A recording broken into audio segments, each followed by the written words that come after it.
Over the last 12 months, many companies, social media platforms, and in particular, places of learning have been falling over one another in order to prove how bloody woke they are. And now the University of Hull, which doesn't have the same ring as, say, Oxford or Cambridge, has made the decision not to mark down the papers of students if those papers contain spelling, grammatical, or punctuation errors, in order to, in their words, decolonise the university, because apparently the ability to use the English language is a form of white supremacy. If that were the case, then how come in almost every subject at university the highest achieving students are Asian or of Asian descent? Now obviously a lot of countries in that part of the world speak English because of the dark days of the British Empire, when the Brits would rock up in a few ships, get out with their vastly superior weaponry and announce, "We own this now, anyone who disagrees is getting shot." And although it might seem okay not to penalise students just because they don't know how to use the language correctly, it also applies to students who are studying fucking English.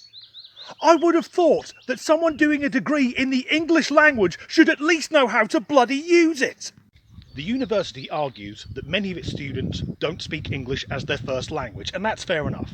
Also, that some students have learning disabilities, and as a left-handed dyslexic, I can sympathise with that. I can write something down and 2 minutes later, even I don't know what I meant. But the university also says some of its students have a low level of education. How does someone who isn't educated get into fucking university? Now, my dyslexia is quite mild. It doesn't have that big of an effect on me.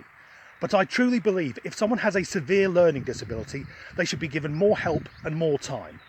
But that already happens, yet that is vastly different than someone who just couldn't be bothered to learn when they were going to school. Is this equal opportunities? Do universities have to have a few morons? The notion that the ability to use language correctly is inherently racist is part of something called critical race theory, and that operates the exact opposite way to the scientific method. In science, if one has a hypothesis, they must then try to disprove it, and only when they've exhausted every other option can they say that is the truth. With critical race theory, the premise is that something is inherently racist, and it's then reverse engineered to fit to that story.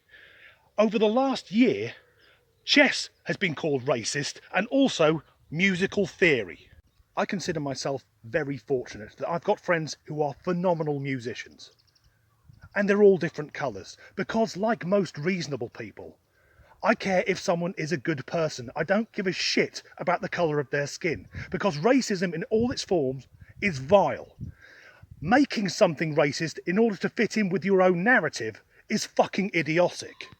Is it madness to suggest that someone who hasn't completed basic education probably shouldn't be doing higher education? And more to the point, should someone who is using language correctly and handing in a paper with no errors be given a higher grade than someone who hasn't?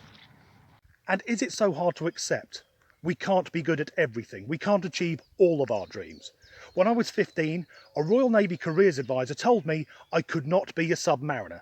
I'm too tall. On a submarine, there's very little space. That's why submariners are all short asses. Also, there are remarkably few blind airline pilots. And using that notion, then the kid who ate pencil lead and got 1 GCSE in PE is unlikely to be the best person to study nuclear physics. So in effect, Hull University is dumbing down its standards. And if you combine that with the designated safe spaces and participation awards, it's little wonder that so many people leave university and then cannot hack it in the real world. So they go back into education and become academics. And if you meet someone who says they're an academic, that is someone who is very intelligent with fuck all practical use. As ever, thanks for watching.